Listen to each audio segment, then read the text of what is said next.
Bonjour, bonsoir.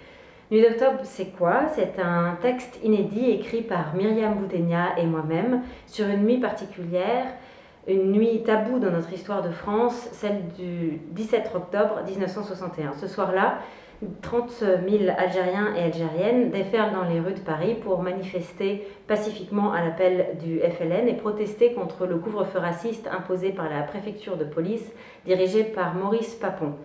Plusieurs milliers sont arrêtés, battus, expulsés, tués, certains jetés à la Seine.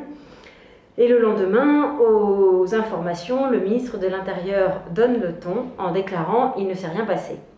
Cette nuit de massacre, je l'ai découvert très tard, je ne la connaissais pas, en 2018. Et j'avoue qu'en tant que Parisienne, elle m'a perturbée, j'ai eu l'impression d'avoir grandi sur un mensonge.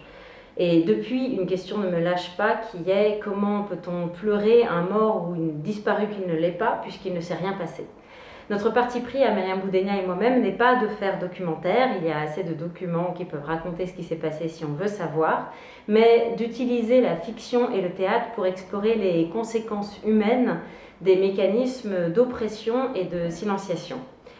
La pièce suit les itinéraires de plusieurs personnages fictionnels, certains inspirés de personnes réelles que nous avons rencontrées au cours de nos recherches.